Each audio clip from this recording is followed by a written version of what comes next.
Everybody tells you that prostate pressure past a certain age is simply the toll of getting older. Nothing to understand, nothing to do but live with it. That's not true, and the proof was sitting right in front of me the moment I actually looked for it. A large share of men past 50 carry some degree of prostate enlargement, and most of them assume it's simply the toll of getting older, nothing more to understand, nothing to do but live with it. Here's what doesn't add up. If age alone explained it, every man the same age would feel roughly the same pressure. We don't. Some men in their 80s barely notice their prostate.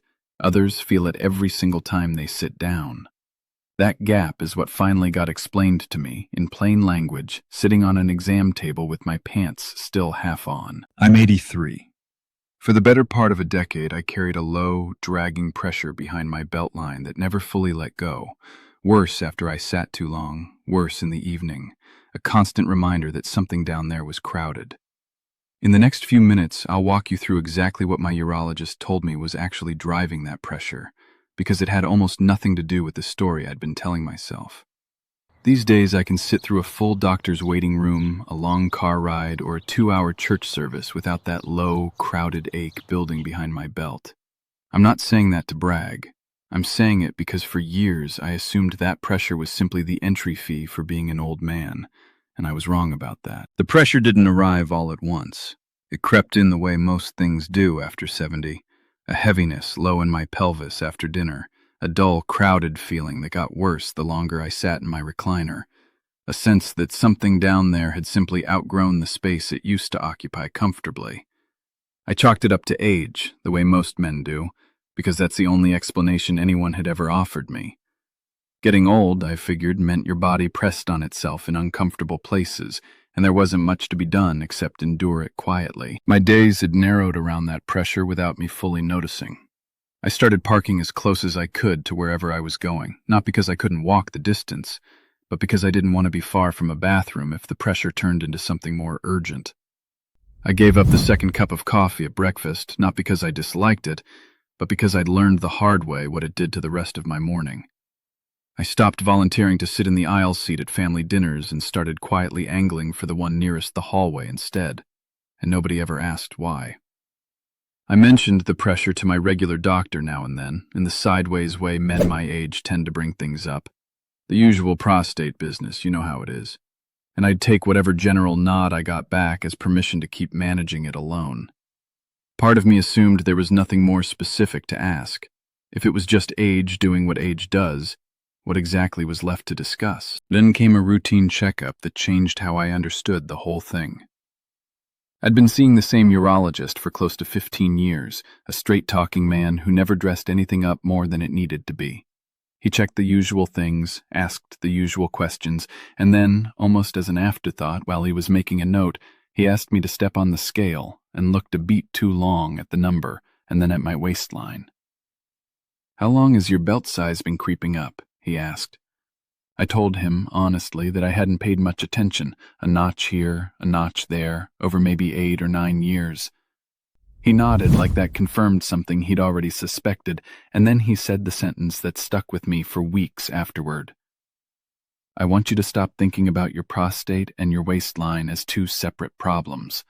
For a lot of men your age, they're the same problem, wearing two different faces." I sat there for a moment, not fully understanding. I'd always pictured the prostate as its own isolated piece of plumbing, tucked away, doing its own thing regardless of what the rest of the body was up to. He must have seen the confusion on my face because he leaned back in his chair and explained it the way he'd explained it to a room full of medical students, minus the jargon. Research has documented that men carrying metabolic syndrome, the cluster of a thickening waistline, elevated blood sugar, and blood pressure creeping upward together, tend to show a measurably larger prostate and more severe day-to-day symptoms than men of the same age without that cluster. It isn't a small fringe finding either. A large analysis pooling together more than 24 separate studies covering over 15,000 men found this connection held up again and again across different populations. The fat itself, particularly the fat that gathers deep around the belly rather than just under the skin, behaves almost like its own organ, releasing a steady drip of inflammatory signals into the bloodstream day and night, whether you're eating or not. That reframed something I'd never questioned before. I'd been treating my waistline and my prostate as roommates who happened to live in the same body but otherwise had nothing to do with each other. My urologist was telling me they'd been talking to each other the whole time in a language I never knew existed. He went further because he could see I wanted the mechanism, not just the headline. That deep abdominal fat, he explained, doesn't just sit there quietly storing energy the way we picture fat doing. It actively produces inflammatory compounds that circulate through the body and reach the prostate tissue directly, keeping it in a low, constant state of irritation and swelling, the kind that doesn't show up as an infection, doesn't come with a fever, but slowly nudges the gland to take up more room than it needs to. I think about the wedding I stood through this past spring, nearly an hour on my feet in a hot church, not once shifting my weight or scanning the room for the nearest exit sign.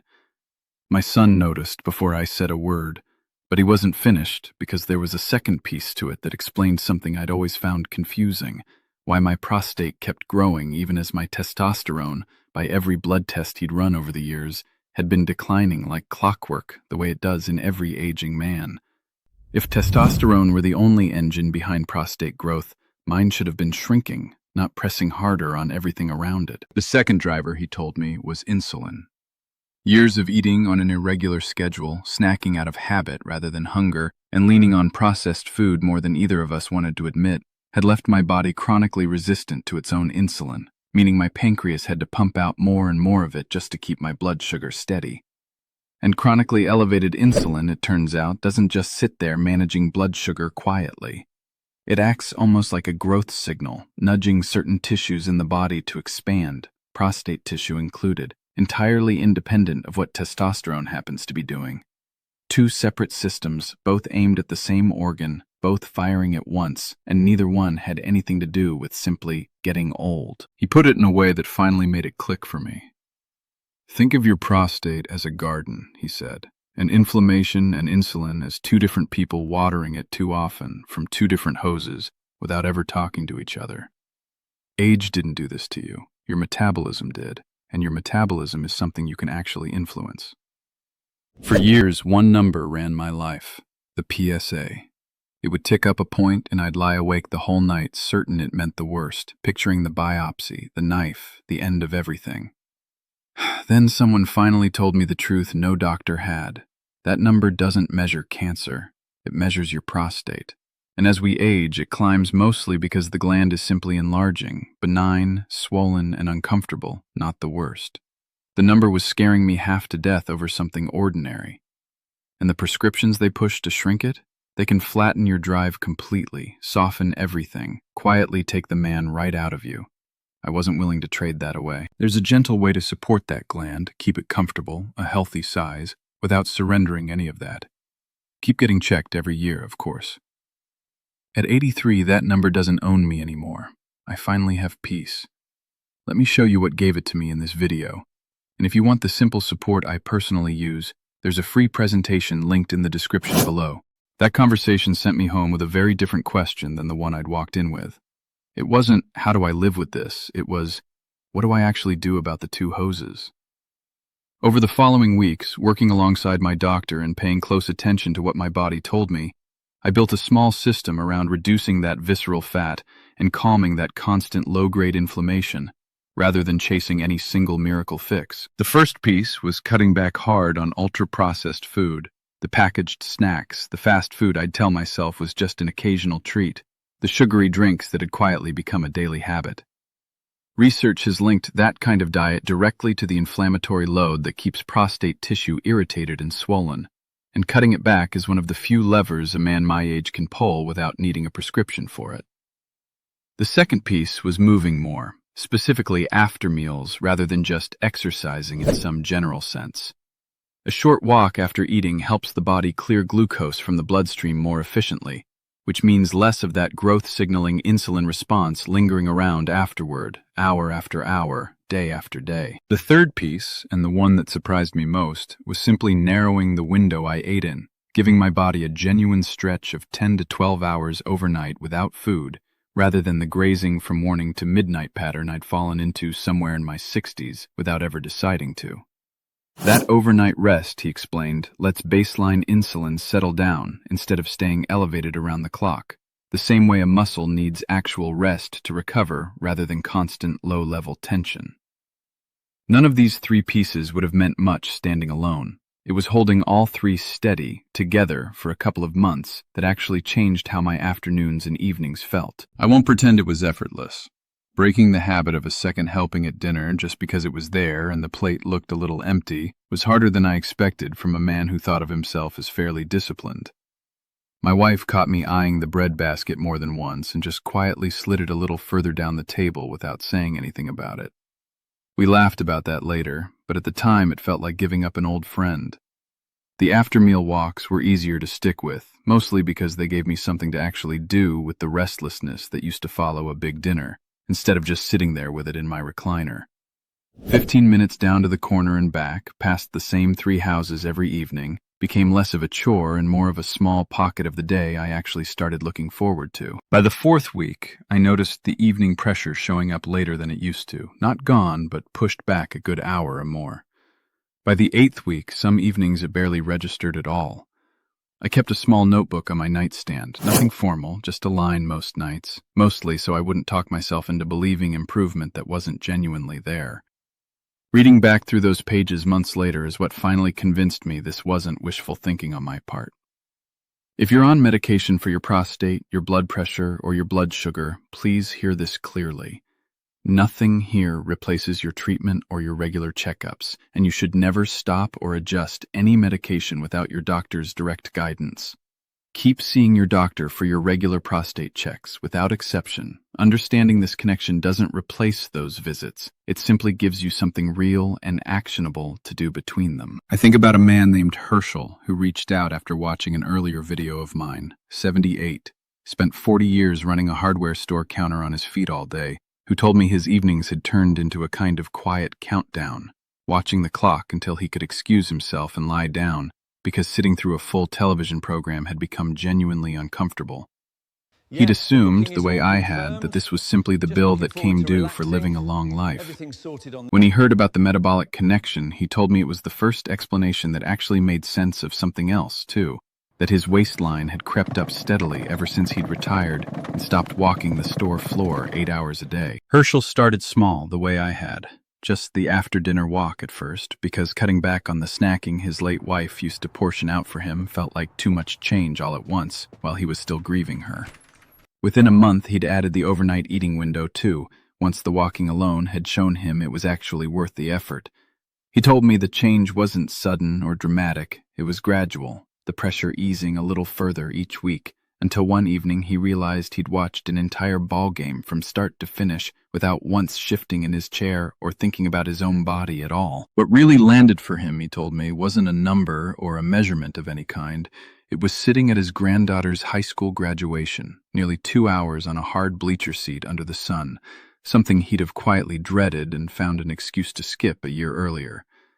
He said he caught himself actually watching her walk across that stage instead of doing math in his head about how much longer the ceremony had left and where the nearest restroom was. That's the part he wanted me to pass along more than anything technical, that the goal was never really about a symptom easing on some private tally he kept for himself. It was about getting to just sit and watch his granddaughter graduate without his own body quietly pulling him out of the moment. What I want you to walk away with is this. The pressure you're carrying might not be a simple, unstoppable toll that comes with your age.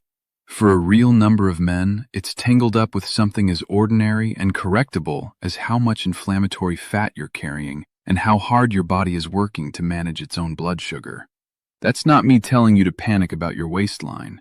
It's me telling you there's an actual lever here, sitting well within your reach, and it's one you can start pulling this week. Here's what I settled on: a few drops a day. And let me tell you why it works. One compound calms one signal, but a swollen prostate answers when several are calmed at once. The growth signal, the inflammation, the pressure inside it. So what I use concentrates them, working as one, the way the research actually uses them, not a single ingredient pretending to be enough. A gland that stays comfortable and a healthy size, fewer trips, and the quiet of no longer fearing that number. it leaves the man fully intact. None of that flattening the prescriptions can do. It's linked right under this video. Go look for yourself. It won't replace your doctor or your yearly check. It supports the biology right alongside them. I'm 83, and that number doesn't own me anymore. I think about the man I was, angling for the aisle seat nearest the hallway, quietly rearranging an entire life around a pressure I assumed was simply mine to carry. And I think about the man I am now, who takes a walk after dinner because it genuinely eases something real in his body, not out of some vague sense that exercise is supposed to be good for you. That's the difference. Not a miracle, not a cure, just finally understanding what my own body had been trying to tell me for the better part of a decade. If you've ever assumed a pressure like this was simply unavoidable with age, tell me about it in the comments. I read every single one myself. And if this kind of plain, honest explanation is useful to you, go ahead and subscribe. There's more of this coming every week.